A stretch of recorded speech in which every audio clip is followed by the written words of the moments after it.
¿Cómo le va? Bienvenido. ¿Cómo anda? Así inicia nuestra agenda abierta hoy. Vamos a hablar de estos primeros 100 días de gobierno del presidente Iván Duque en Colombia. Pregunta ya planteada en redes sociales. ¿Qué le dejan estos 100 días a sus ciudadanos? Allí, algunas de las respuestas. Puede cliquear directamente, puede tomar una opción o escribir un poquito más. Aquí espero, al final del análisis del tema, vamos a intercambiar y a compartir respuestas. En Brasil, Cuba ha tomado una decisión y es retirar a sus médicos que atendían con calidad a los que menos tienen. ¿Qué hará ahora? Preguntamos al presidente electo Jair Bolsonaro. También, entre las opciones, privatizar salud está como una de ellas esperando para abrir ese debate. Además, vamos a empezar a plantear también, hoy en nuestra pantalla tendrá un debut. Ya le cuento más. Iván Duque cumplió este miércoles 100 días al frente del gobierno de Colombia. Durante este tiempo, la agenda del residente de la Casa de Nariño ha estado marcada por el abandono del proceso de paz con el ELN, la implementación de grandes medidas de ajuste y un permanente discurso belicista. En este contexto y en medio de protestas de estudiantes, campesinos e indígenas, se ha seguido cometiendo la masacre contra líderes sociales, con 39 asesinatos desde el inicio de su mandato. La beligerancia del heredero del expresidente Álvaro Uribe ha llevado a suspender la mesa de conversaciones con el ELN y a condicionar su reanudación con medidas unilaterales que se alejan de los acuerdos de paz.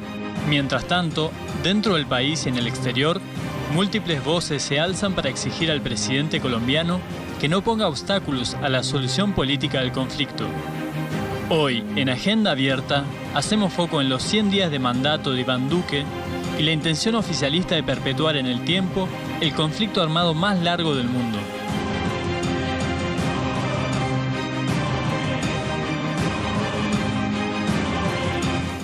¿Qué dice El Tiempo? Es un medio de comunicación de Colombia. La discreta estrategia de Duque en un tema que incomoda al uribismo. Habían transcurrido solo 23 días de su gobierno cuando el presidente Duque recibió en la Casa de Nariño a Rodrigo Londoño Timochenko como uno de sus invitados a la cumbre de partidos que convocó para hacer un pacto nacional contra la corrupción. Fue el primer reconocimiento a Londoño como director del partido político en que transformó a la ex guerrilla FARC-EP y además asumiría respetar el acuerdo de paz que un sector del uribismo quiere hacer trizas. De eso se habla en estos 100 días de gobierno. ¿Qué dice El Espectador? Otro medio de comunicación de Colombia. Gobierno insiste en IVA para la canasta familiar.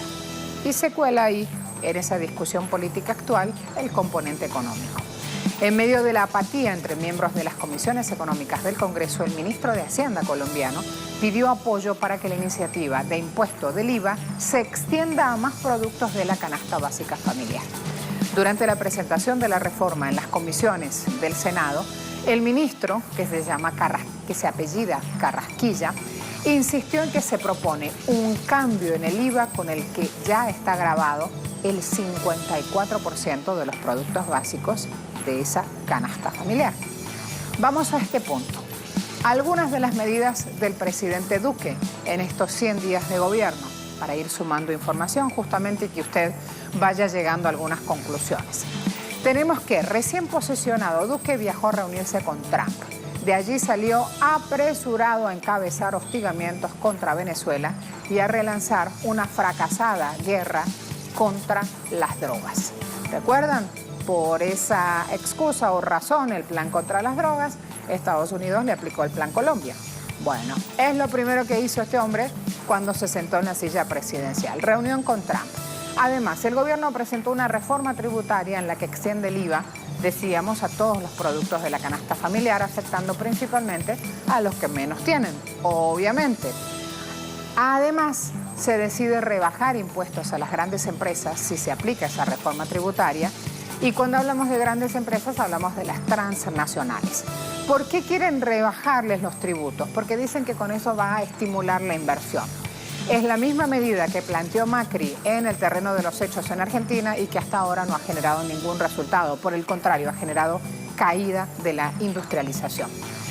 Además, hay una guerra química contra las comunidades que cultivan la hoja de coca. La hace el propio presidente erradicando forzosamente y fumigando con glifosato. Ha dejado por debajo de la mesa la política de sustitución de cultivos y la economía campesina de estas regiones que son las más excluidas de Colombia. Hay una resistencia ciudadana a estos planes bélicos del gobierno que va brotando en distintas regiones del país, que va apareciendo también en cada protesta que se hace en la nación. El gobierno comenzó a agredir la movilización, de hecho, ha tenido que ir a reprimir con su policía militarizada, iba a decir motorizada, militarizada le dicen en Colombia, y por medio de la represión judicial. ¿Por qué? Porque la presencia en las calles del reclamo y de la protesta ciudadana es cada vez más continua. Es una situación latente. Fíjense lo que dicen ahora, entre tantas voces, una voz de un político.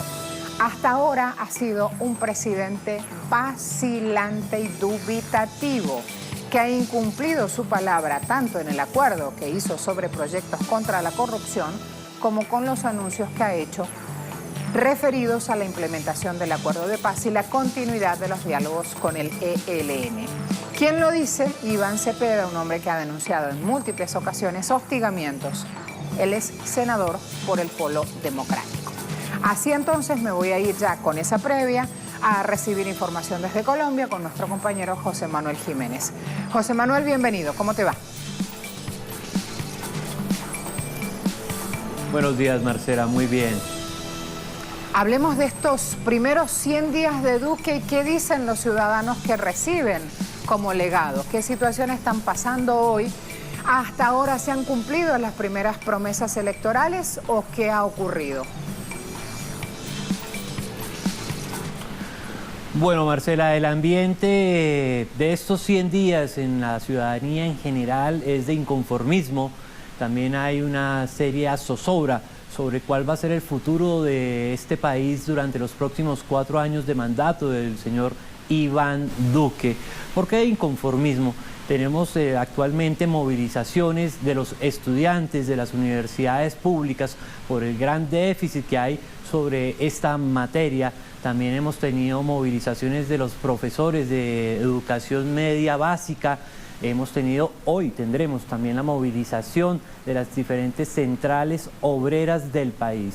Todo debido a la propuesta de gravar la canasta familiar, como lo decías anteriormente, en donde el 53% de los productos ya están grabados y se busca grabar hacia el 80% de estos productos de la canasta familiar.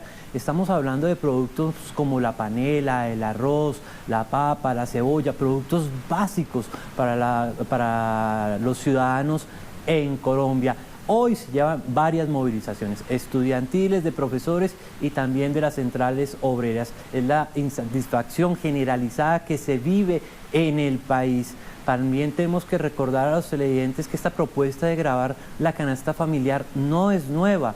En el gobierno de Álvaro Uribe Vélez, en el año 2006, con el mismo ministro Carrasquilla en su gobierno, se pidió gravar la canasta familiar. En esa oportunidad no se llegó a tal punto, se grabaron algunos productos, pero hoy nuevamente se repite la historia. Y se repite porque Iván Duque es uno de los protegidos de Álvaro Uribe Vélez, fue el ungido, como se dice en Colombia, para que liderara esa candidatura presidencial y quien lo llevó a la Casa de Nariño. Claro, en estos momentos también se habla de que hay un distanciamiento entre Iván Duque y el partido del gobierno Centro Democrático, pero los analistas advierten que esto es más una estrategia mediática, más una estrategia de Álvaro Uribe Vélez, que es un buen jugador de las cartas en la política y que simplemente están buscando mecanismos distractorios para que la ciudadanía se confunda un poco más y que también no tengan el ojo puesto en las diferentes investigaciones que se están llevando al hermano de Álvaro Uribe Vélez y al propio Álvaro Uribe Vélez por compromisos, por alianzas con el paramilitarismo años atrás. Eso hay que tenerlo muy claro y los ciudadanos también deben de tenerlo muy claro. También hay otro objeto de discusión y es el tema de la paz. Este ha sido un gobierno ambiguo en esta materia. Ambiguo porque, primero que todo, en la posesión de Iván Duque, él había dicho que iba a tomar 30 días para analizar el proceso de diálogo con el ELN y que tomaría una decisión para que se continuara con este diálogo. Hasta el momento esta mesa está suspendida, no hay negociadores por parte de Iván Duque para esa mesa de diálogo, se tiene una serie de exigencias, cada mes se cambia una exigencia para que continúe el diálogo con la guerrilla del Ejército de Liberación Nacional.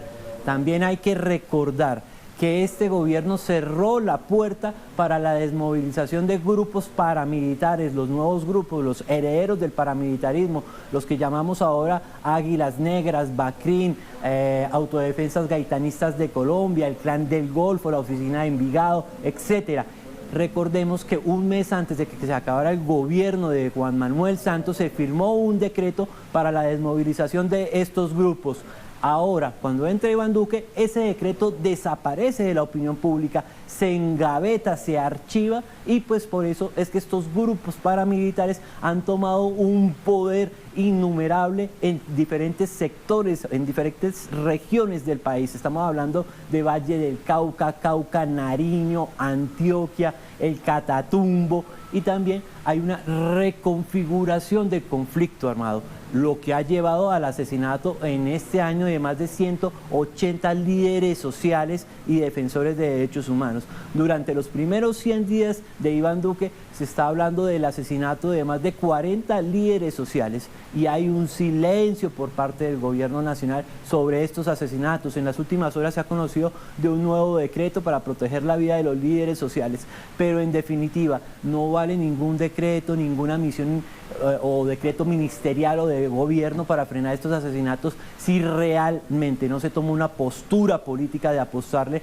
a la cultura de paz, a la terminación del conflicto armado y político y social y económico en las regiones que generan estos diferentes grupos armados ilegales. También está el tema de la reforma anticorrupción, un proyecto en el cual se comprometió con todos los partidos políticos, pero esto no ha llegado a feliz término, pues los diferentes proyectos han navegado en el Congreso de la República y el Congreso no ha tenido la capacidad política de reformarse, de reformar al Estado y de combatir la corrupción. Y por último, el día de ayer se canceló la votación de las 16 curules para las víctimas, que eran un pacto con las FARC, un pacto entre el Estado colombiano para generar participación política para las víctimas del conflicto armado. Y el día de ayer el Centro Democrático se retiró de la plenaria del Congreso negándole nuevamente las curules a las víctimas, la participación política, el centro, el núcleo del conflicto armado y porque se creó este proceso de paz, Marcela.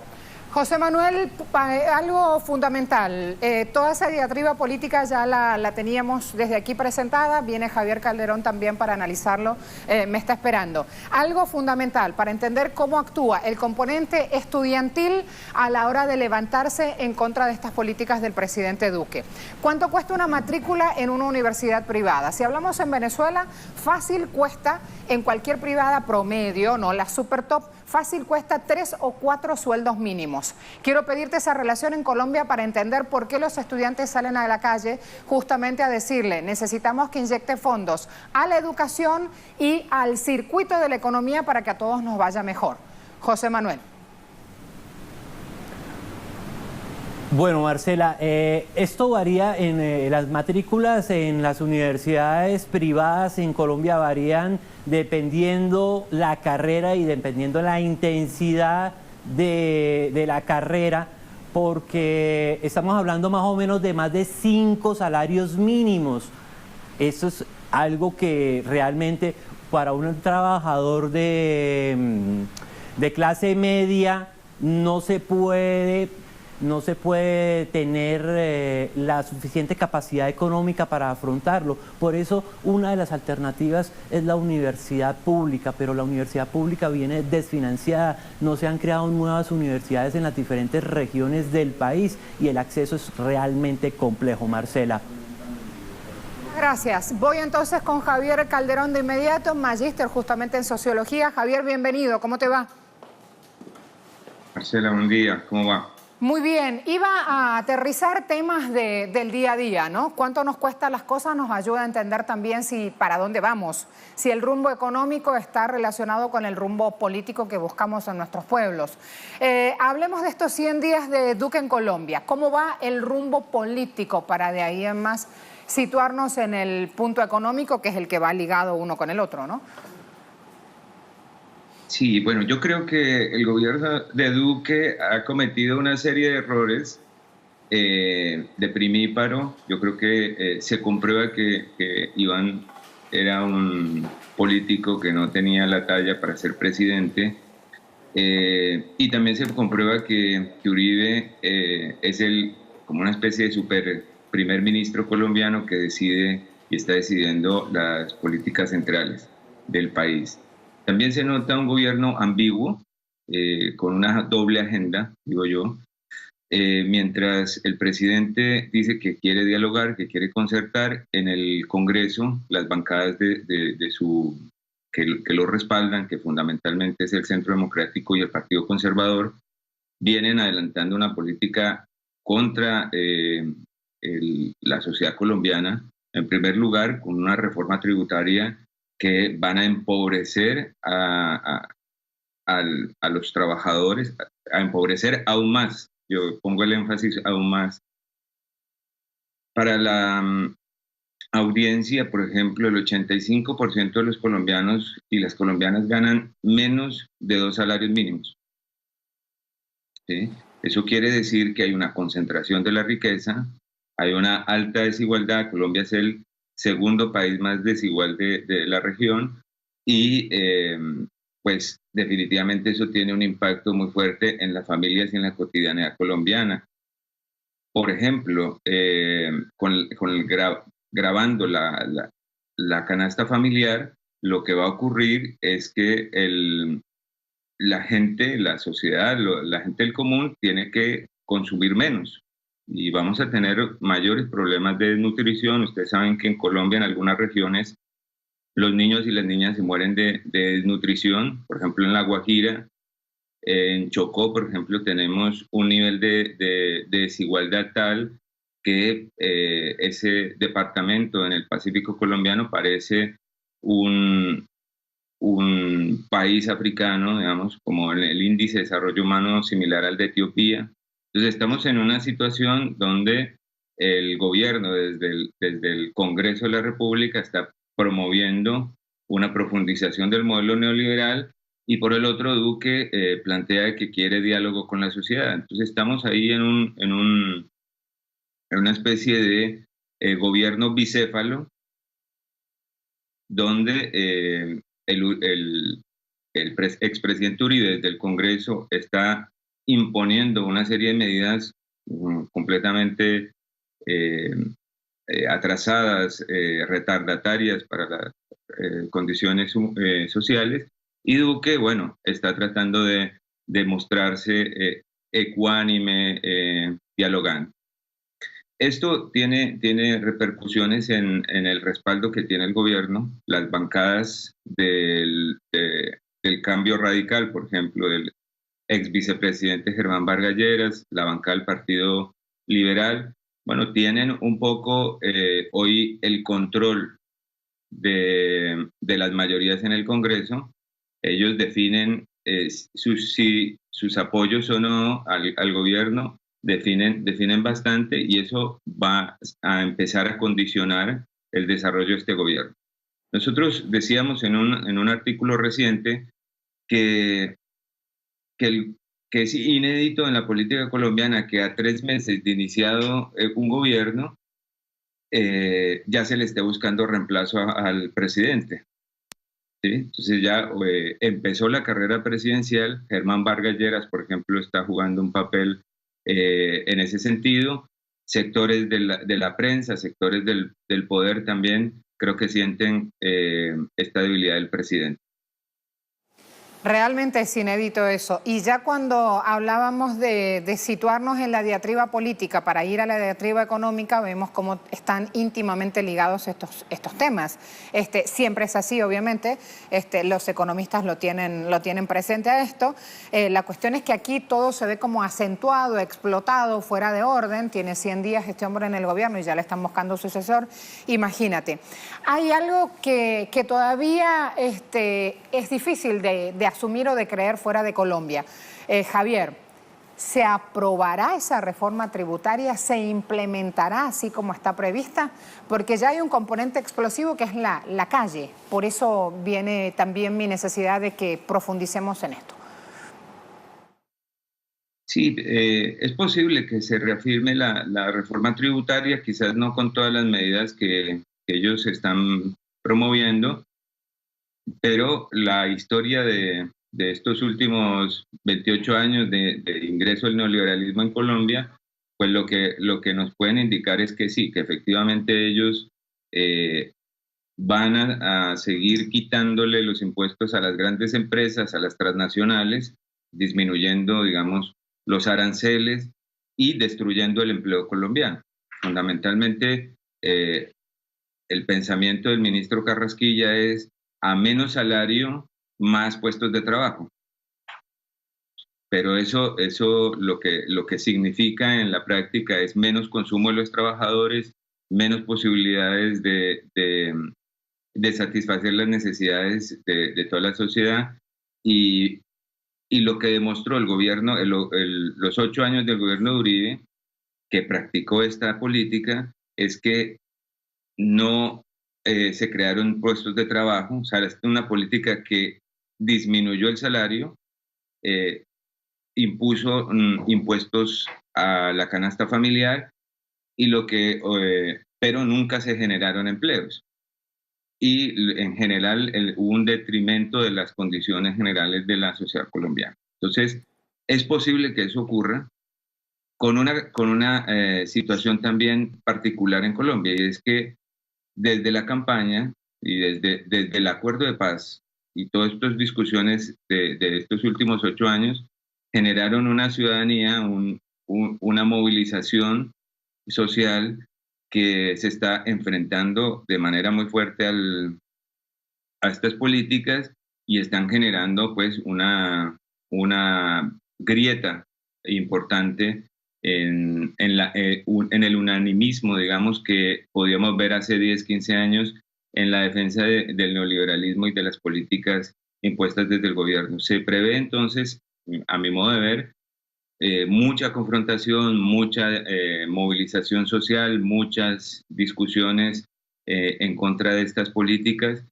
y también podemos prever mayor represión. O sea, a mí me parece que el componente para imponer este paquetazo económico es mayor fuerza pública, mayor represión, pues como lo hemos visto en las últimas movilizaciones de los estudiantes. Es decir, ellos están pretendiendo generar de vuelta un ambiente de guerra, un ambiente de inestabilidad que impida que la gente se pronuncie, proteste pacíficamente y discuta sobre los problemas centrales del país, como estos desatinos económicos, la corrupción, los bajos salarios, la pobreza. Entonces, bueno, este es el panorama. Yo creo que el gobierno tiene hoy los números para aprobar la reforma tributaria. Seguramente van a hacer algunas modificaciones, entre otras cosas porque la figura, la imagen pública del presidente viene deteriorándose a 100 días de su gobierno. Tiene no más del 34% de imagen positiva, se ha desplomado su performance político. Javier, te admiro. Este equipo te agradece de manera muy especial tu tiempo para analizar estos primeros 100 días de gobierno del presidente Duque en Colombia. Será hasta la próxima. Bueno, muchas gracias. Un abrazo. Un abrazo. Allí un súper invitado, un lujazo que tenemos en la agenda abierta. Magíster en Sociología, doctorando en Ciencias Sociales de la UBA, de la Universidad de Buenos Aires, miembro también del Grupo de Pensamiento Crítico Colombiano del Instituto de Estudios de América Latina y el Caribe. En redes sociales hemos preguntado qué le dejan estos primeros 100 días de gobierno a sus ciudadanos. Fíjense, 4% solamente dice futuro en paz. 68% indica que le deja un rumbo incierto, 23% alude que deja paz en jaque y 5% alude a un crecimiento. Así las cosas, me preparo además a mostrarles esta imagen, cortita, firme, allí, la ampliamos. ¿De qué se trata? A ver, una agencia de noticias está subiendo hace poquitos minutos esta imagen mostrando un robot. Eso que están viendo es un robot que lleva platos a los comensales en un nuevo restaurante de inteligencia artificial que abrió en Haidilao. Esto es la capital china, Beijing, ¿sí? ¿Por qué elegimos esta imagen? Porque estamos hablando de temas económicos asociados a temas políticos. Y mientras nosotros ya hablamos de esta realidad, ya va pasando esto. Ya suplantando a seres humanos van robots llevando platos a estos comensales en un restaurante de inteligencia artificial. Miren las cosas. Tiempo de económicas. Luisito, avancemos. Adelante.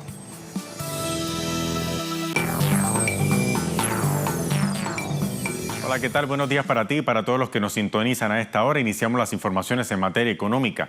El nuevo gobierno de Brasil pone en la mira la privatización de la red de distribución de combustible de Petrobras. El vicepresidente electo, el militar retirado Hamilton Mourão, anunció que se pretende estudiar la privatización de la empresa BR Distribuidora, una de las más grandes subsidiarias de la estatal Petrobras.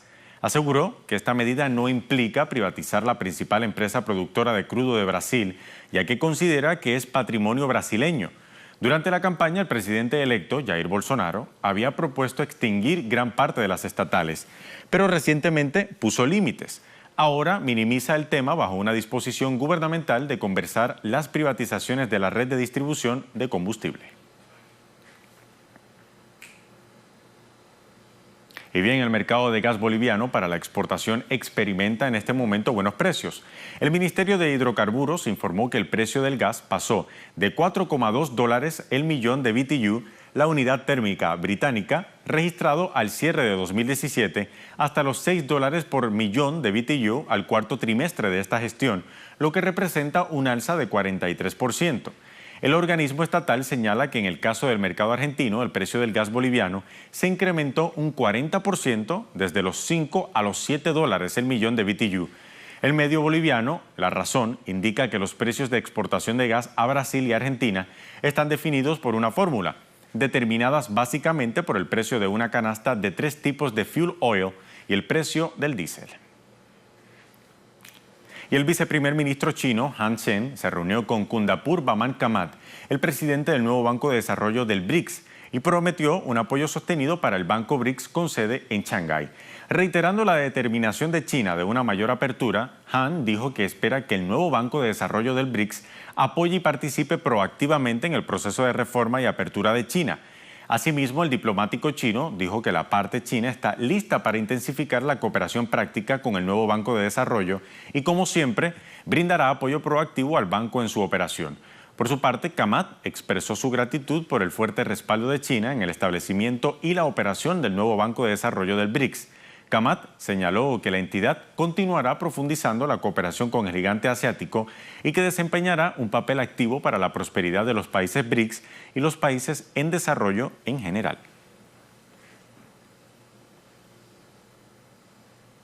Por otra parte, el Banco Central de China renovó el contrato sobre el intercambio de divisas con el Banco de Inglaterra, que involucró unos 40.000 millones de libras, según un informe publicado el lunes por el Banco Central del gigante asiático. El contrato fue renovado con el objetivo de mantener la estabilidad de los mercados financieros de los dos países.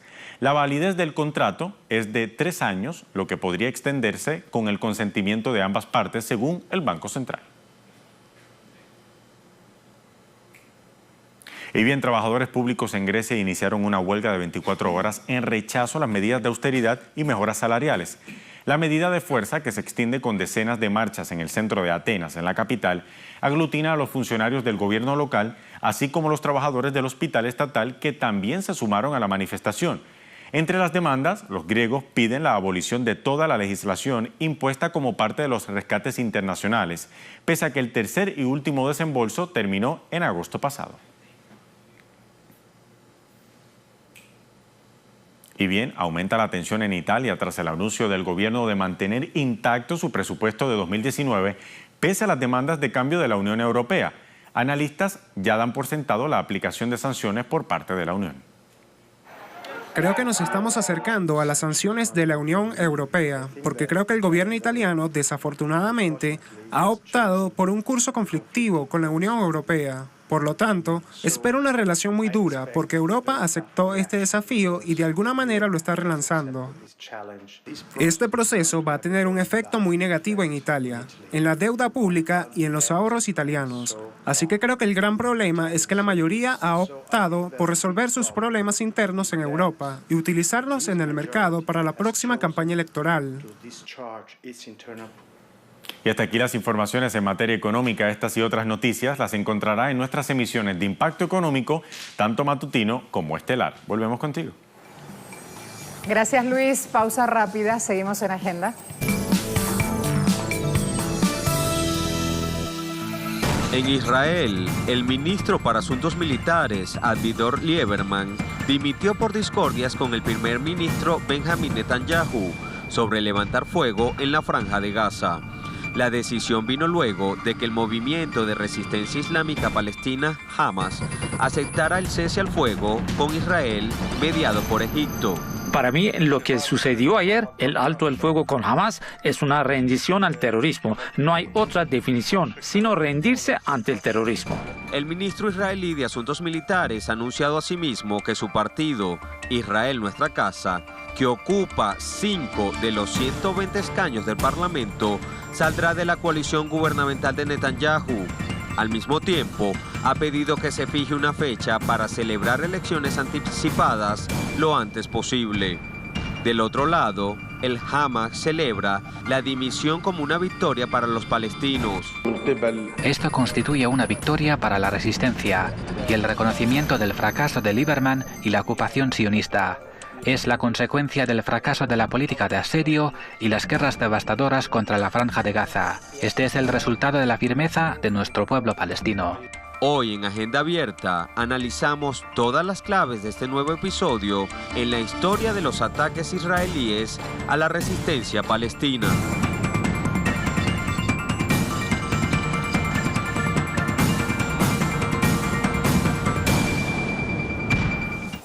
Interrogante, ¿quién es el renunciante? Vamos a ver, nacido en Moldavia, Kishinev, julio del 58, ministro de Defensa, fue nombrado en mayo del 2016, único ministro de Exteriores en el mundo que no vive en su propio país.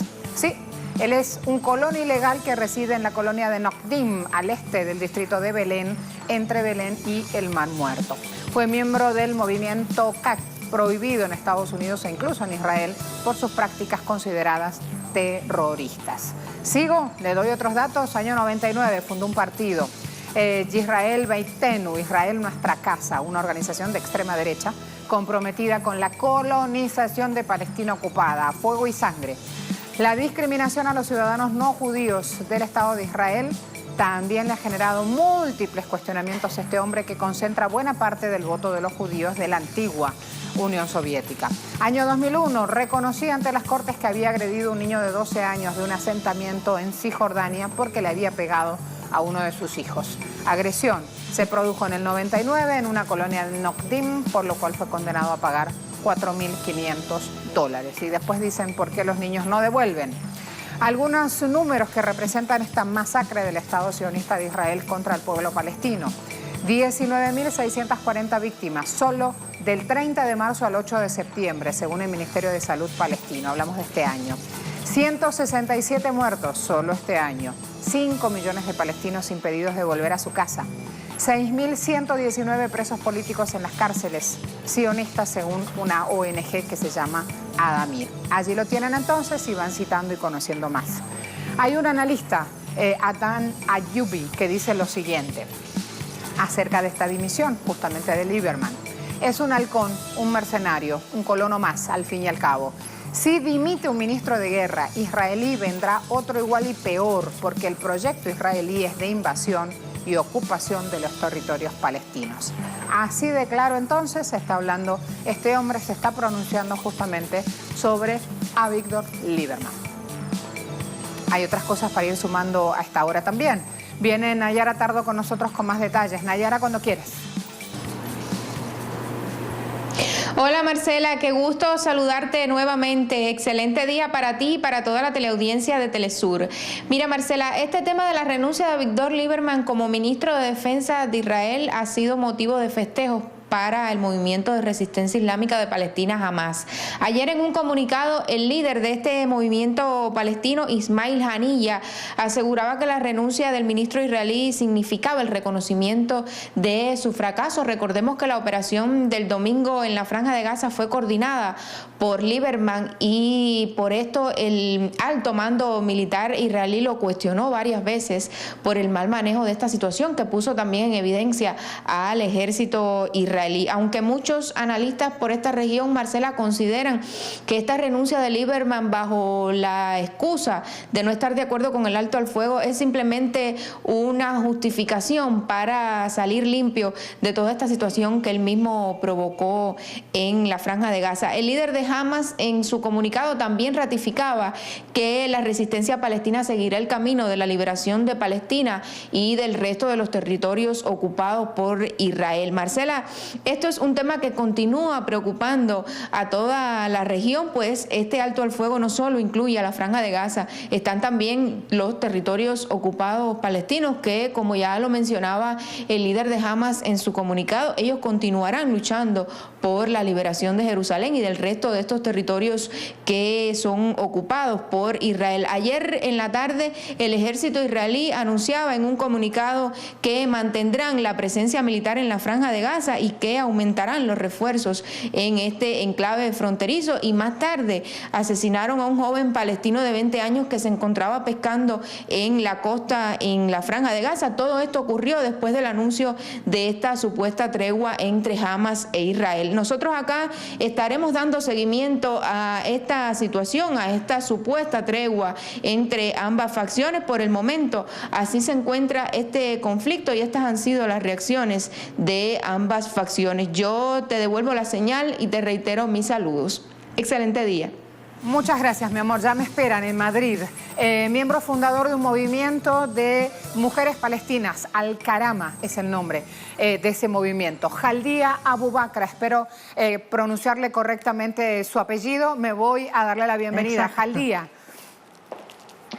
Hola, muy buenas tardes a todas y gracias por escucharnos, por darnos voz. Correctamente tu apellido, Jaldia, algo que es muy importante. ¿Perdona? ¿He pronunciado correctamente tu apellido? Sí, es Jaldia Abu Bakra.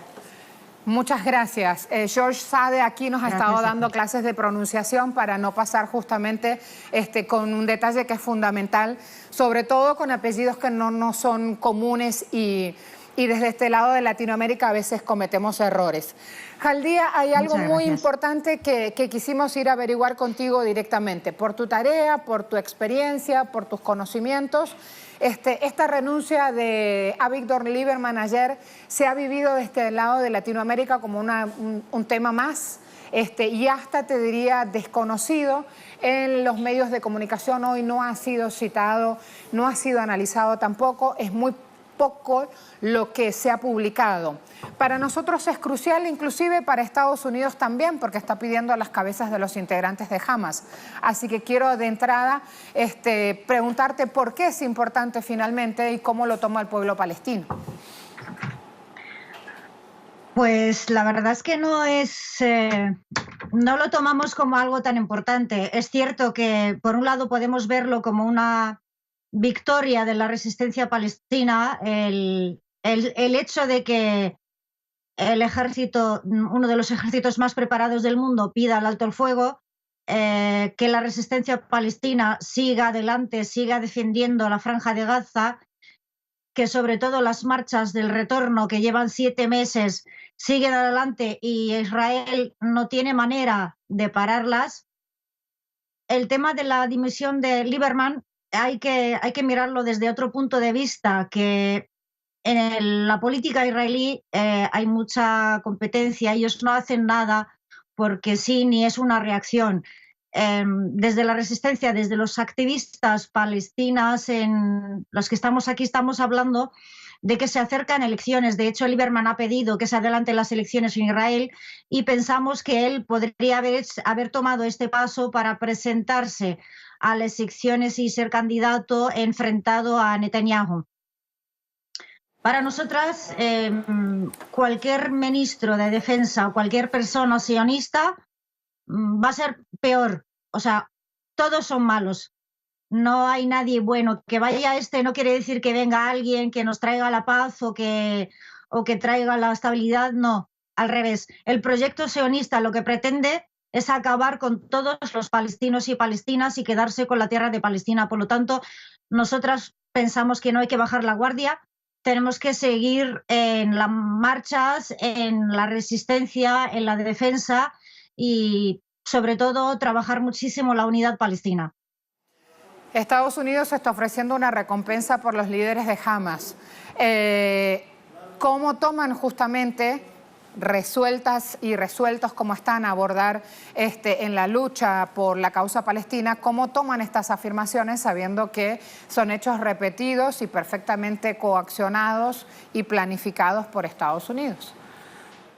El Estado de Israel, desde su fundación, desde su inicio, se ha basado en el terrorismo, en la delincuencia, y el mundo no lo está viendo, desgraciadamente, y Estados Unidos sabemos que está al 100% del lado de Israel. Sabemos, no es la primera vez que asesinan a líderes de la resistencia palestina. De hecho, pensamos que incluso la unidad que se ha adentrado en Gaza no era para asesinar a Nur Baraka, sino para implantar una célula de espionaje, de hacer cosas mucho más peligrosas en la Franja de Gaza, y gracias a la resistencia palestina han sido descubiertos, y eso quiere decir del nivel de preparación que tiene la resistencia palestina en la Franja de Gaza. No es la primera vez que amenazan a líderes palestinos ni asesinan, de hecho, en otros países, no solamente en territorio palestino. Te damos un gran abrazo y muchas gracias por este tiempo. Muchas gracias a vosotros. Allí tenían uno de los temas que hasta ahora también va generando noticias. Me voy ahora a hacer un cambio. Hoy les conté cuando empezábamos este programa que también era un día de debut.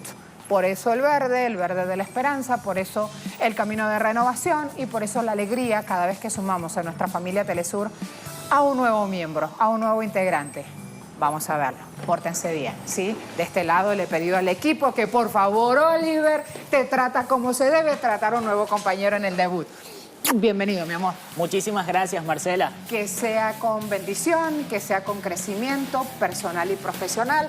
Aquí hay 13 años de trabajo, de aquel lado hay 12, mi Colme. 12 también, Chavecito. 10. Ay, Chávez, qué viejo te pusiste. 10 hizo como el original Chávez, ¿viste? Zurdito es el más nuevo. Y allá tenemos otro nuevito también. Háblame, mi gruero amigo. Ajá, uno solo. Aquí tiene una mezcla siempre en la familia Telesur, de los más viejos con los más nuevos.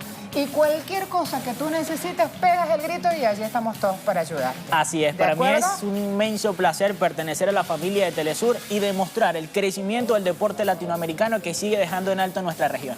Así le toca entonces salir ahora al ruedo en Agenda Abierta. Nuestra pantalla suma un nuevo integrante.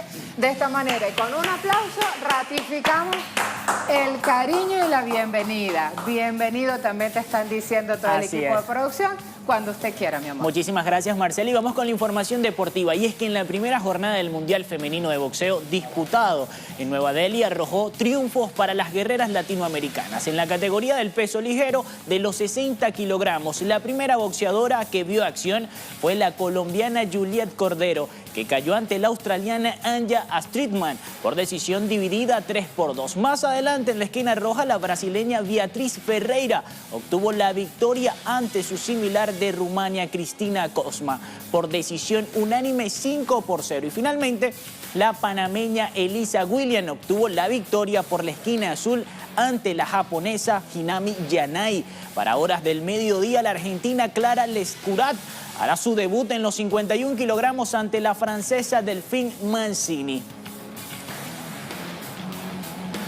Así es, continúan nuestras guerreras en el boxeo dejando en alto a nuestra región. Pero ahora nos trasladamos al mundo del balompié y este miércoles arrancó el cuadrangular internacional Sub-20 Lara 2018 que se disputa en el Estadio Metropolitano de Cabudare en territorio venezolano, que dejó varios resultados interesantes que veremos a continuación. En el primer partido de la jornada inaugural, el combinado peruano superó a su similar de Ecuador 2-1. Los tantos fueron obra de Gonzalo Plata por los meridionales y Alec de Neumostier y Jairo Concha por los de la franja, mientras que en el segundo careo la Vinotinto derrotó por la mínima a Bolivia. El gol fue obra de Dani Pérez al minuto 14 de juego. El próximo viernes Bolivia medirá fuerzas ante Perú y el combinado Vinotinto enfrentará a Ecuador.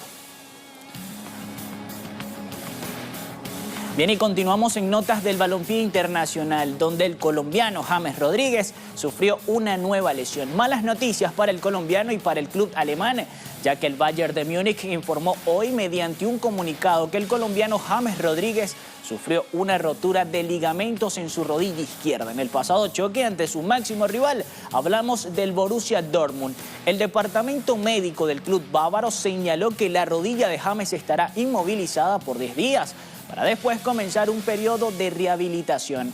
Además de que el internacional sudamericano estará al menos un mes fuera de las canchas, siendo una baja sensible para el combinado colombiano y para la etapa final de la fase de grupos de la UEFA Champions League. Y del fútbol nos vamos al mundo del béisbol y les contamos que el lanzador estelar dominicano Bartolo Colón entró a reforzar el cuerpo monticular del equipo Águilas Cibaeñas de la Liga de Béisbol Profesional de Dominicana. Así lo confirmó Manny Acta, el vicepresidente de operaciones de las Águilas, quien detalló que Colón entrará en unos días a realizar lo que había planificado, que era ponerlo a lanzar en cada una de las sedes de la Lidon. Bartolo afronta una nueva campaña y a sus 45 años de edad llenará de nivel a la Liga Dominicana tras acumular 21 temporadas en las Grandes Ligas, y en este último año estableció una nueva marca para un lanzador dominicano con 247 triunfos, superando los 243 de Juan Marichal y los 245 lauros del nicaragüense Denis Martínez. Bien, seguimos en notas del béisbol, y es que se anunció este miércoles el penúltimo galardón, siendo el Cy Young, donde se premió a los mejores lanzadores de cada liga nacional y americana en las Grandes Ligas. Por la Liga Nacional, el ganador fue el estadounidense Jacob Dragon, pitcher de los Mets de Nueva York, quien obtuvo 29 de los 30 votos del primer lugar para un total de 207 puntos. Dragon sorprendió a la liga con una marca de 1,70, la mejor dentro de la Liga Nacional, y terminó en segundo lugar en entradas y ponches, mientras que tuvo récord de aperturas de calidad consecutivas de aperturas, permitiendo 3 carreras o menos, así como el mejor de toda la MLB. Pasando a la Liga Americana, el estadounidense Blake Snell de los Rays de Tampa Bay fue elegido como el mejor al obtener un total de 169 puntos. Snell se convirtió en el primer jugador en ganar más de 20 encuentros en la MLB desde el 2016, ganando un total de 21 con una efectividad de 1.89, teniendo una segunda mitad impresionante con marca de 9 triunfos sin derrotas y 1.17 de efectividad en 11 aperturas. Bien, amigos, y de esta manera culminamos la información deportiva. Marcela.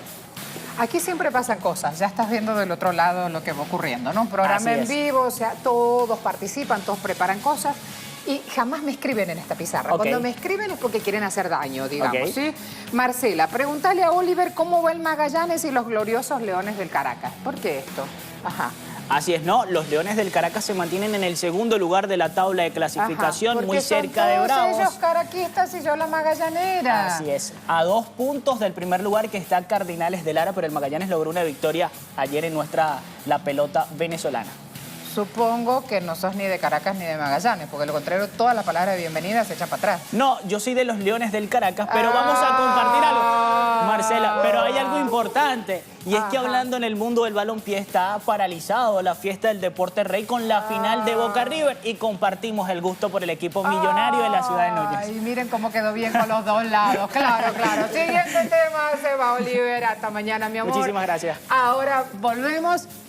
Siguiente tema en Agenda Abierta. 3 semanas después de las elecciones y Jair Bolsonaro ya ha generado serios daños a Brasil. Lo más reciente es la salida de Cuba del programa Más Médicos por la posición hostigadora del ultraderechista.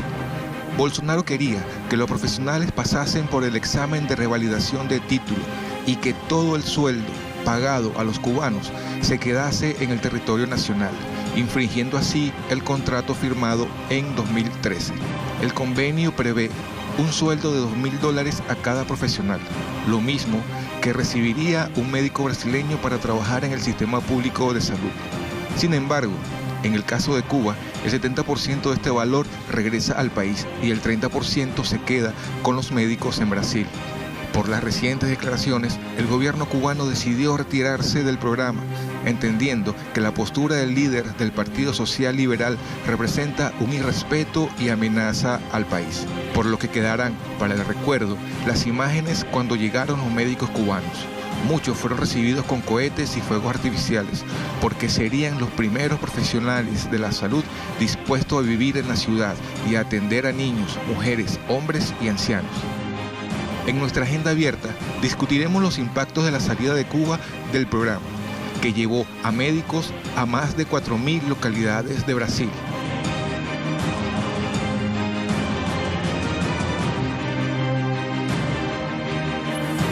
Recordamos, año 2003 empezaba este programa, Brasil solo tenía 1,8 médicos por cada 1.000 habitantes, menos que México, que Uruguay, que Argentina. ¿Qué implica entonces para la salud brasileña la salida de este programa cubano Más Médicos del país? El programa, ya decíamos, fue creado por el gobierno de Dilma Rousseff, garantizando asistencia médica primaria a los más pobres, sobre todo al interior de Brasil, donde los médicos brasileños no querían trabajar. Recibió profesionales españoles, portugueses y cubanos, beneficia a 63 millones de ciudadanos, alcanza más de 4.000 municipios, un 73% sería esto, incluidos distritos indígenas. En 700 localidades tuvieron por primera vez un médico. Allí la importancia de este programa. Cuba está participando desde agosto de 2013 por la Organización Panamericana de la Salud. Cerca de 20.000 colaboradores cubanos llegaron al país y esto habla o muestra un 80% de los trabajadores del programa. La tarea, la labor cubana tiene 95% de aprobación popular. Esta investigación la hizo la Universidad Federal de Minas Gerais. Así entonces las cosas, voy a ver cómo en un comunicado el gobierno cubano afirma lo siguiente.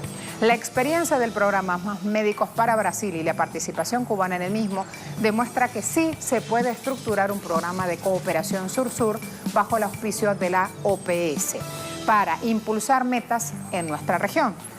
Sigue este comunicado diciendo, el pueblo de Brasil podrá comprender sobre quién cae la responsabilidad de que nuestros médicos no puedan continuar prestando su aporte solidario en este país. Y así entonces, abierta ya la cuestión y el tema, me preparo para ir solamente con 1,5 minutos o 2 minutos, Danay. Danay Galetti hasta ahora con la actualización, así nos alcanza también para analizar el hecho. Danay, bienvenida. Hablamos del impacto y en este caso, por favor, ¿qué dicen los brasileños sobre la salida de los médicos cubanos de su tierra? Sí, gracias Marcela. Un saludo para ti, para quienes reciben la señal de Telesur a esta hora. Desde su campaña a la presidencia de Brasil, Jair Bolsonaro ha mantenido una estructura bien definida, sobre todo desde este nuevo Itamaraty, desde esta arremetida contra Venezuela, desde el anuncio de la salida de mecanismos como de Mercosur, como UNASUR, como la CELAC.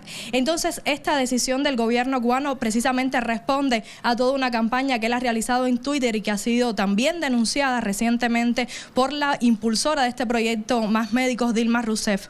Te comento que las reacciones son múltiples en todas las redes sociales, se están compartiendo fotos de los médicos cubanos precisamente llegando a esas favelas brasileñas donde los médicos brasileños no quisieron llegar, el impacto que ha tenido sobre todo en las poblaciones indígenas. Se dice que el 90% de esas comunidades originarias son atendidas hoy por los médicos cubanos o fueron atendidas durante su participación en el programa Más Médicos. Ayer, en una declaración a la prensa, Jair Bolsonaro manifestaba que no va a establecer un diálogo con el gobierno cubano para el restablecimiento de los médicos en el programa, sin valorar el impacto social que esto va a tener.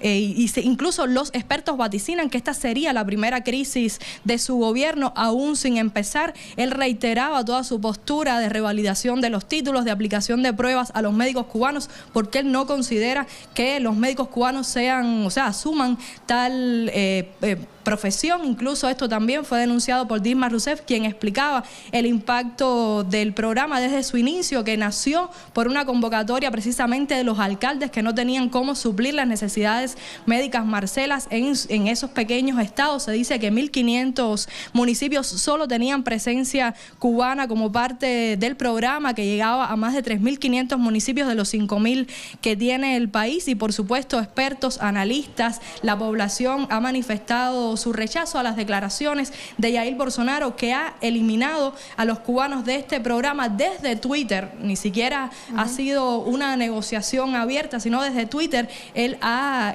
descalificado a los profesionales cubanos, ha insultado el trabajo que están haciendo aquí. Dijo que el programa no estaba interrumpido, pero si nosotros, Marcela, valoramos las cifras de cuántos cubanos había en el programa, realmente queda un poco vacío, porque en momentos llegó incluso a tener 80% de las plazas que, como te decía, Danay, muchos médicos brasileños no quisieron asumir. ¿Sí, dime? Voy a ir, perdón la interrupción, pero me quedan 2 minutos nada más y voy a ir a analizar el tema. Muchas gracias por este tiempo. Me voy con Felipe Proenzo. Felipe, bienvenido. Danay nos estaba contando algunas de las repercusiones y que dicen los brasileños tras la suspensión de este programa. ¿Qué podemos aportar desde tu experiencia y desde Espacio de Trabajo? ¿Qué te han dicho?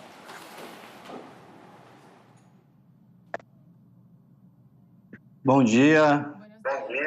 Obrigado por esse espaço no programa.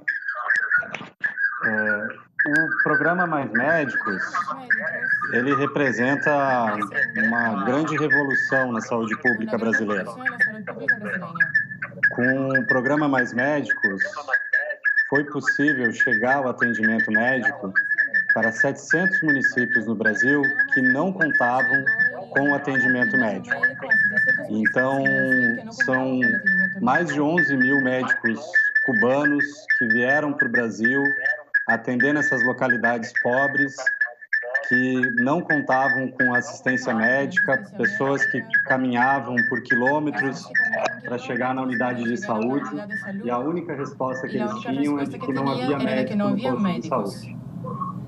Com o programa Mais Médicos, foi possível alcançar resultados muito expressivos. Tanto que a satisfação da população atendida é muito grande e aumentou em mais de 30% o número de consultas médicas.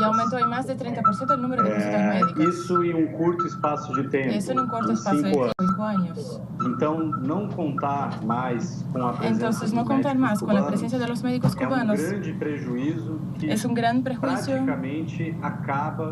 praticamente acaba com o programa Mais Médicos. Finaliza o programa. Prácticamente finaliza el programa. Já foi comentado, porque os médicos cubanos estão nas vagas. Como ya fue comentado, los médicos cubanos están en los puestos que los médicos brasileños no quisieron estar, en las regiones más pobres, más alejadas. Otro motivo importante es que ya se intentó ofrecer nuevamente esos puestos a los médicos brasileños. Y nuevamente ellos no quisieron ir. Ellos van a la unidad básica de salud, están pocos días atendiendo y enseguida desisten del programa. Entonces, lo que el presidente electo Jair Bolsonaro hizo con el programa es un gran respeto a los médicos cubanos. Al poner en duda la calidad de su formación, de su participación en el programa. Y al pensar que en algún momento los médicos brasileños podrían ocupar esos puestos ocupados por los médicos cubanos. Un dato muy preocupante es que 75% de los médicos que trabajan en áreas indígenas en Brasil son médicos cubanos. Por lo tanto, esa actitud y las declaraciones de Bolsonaro harán que en un corto espacio de tiempo 75% de las poblaciones indígenas brasileñas se queden sin atendimiento médico. Y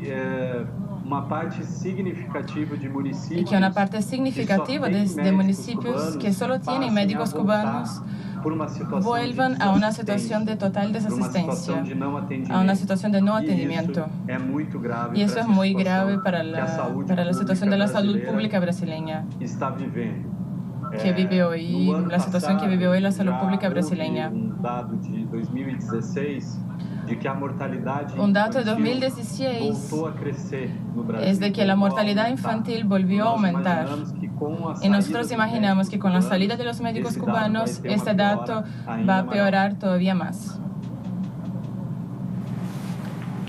Muchas gracias por todos estos datos, por la importancia del tema. Decidimos sumarle inclusive traducción en español para que se entendiera y pudiéramos llevar este tema tal cual es. En redes sociales hemos dicho Cuba retira a sus médicos que atendían con calidad a lo que menos tienen. ¿Qué hará ahora el presidente electo Bolsonaro? Porque si decimos que se retira este servicio a los que menos tienen, ¿cómo harán para pagarlo? 65% dicen van a privatizar la salud.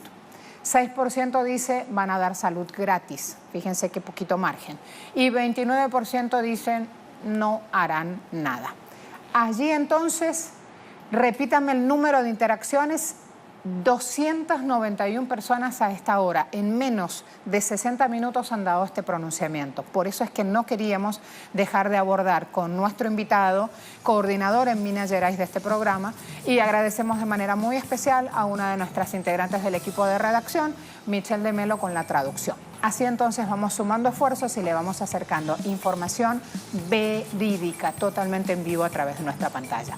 Me espera hasta ahora Melissa Chávez. Meli, bienvenida. Perdón que me robé algunos minutos, pero no quería interrumpir a nuestro invitado. No solamente lo que estaba diciendo, sino el esfuerzo y la traducción que estábamos sumando apuntaba justamente a dejar unos minutitos más ese espacio de análisis. Gracias por este tiempo, Meli. Te cedemos la bienvenida y el pase.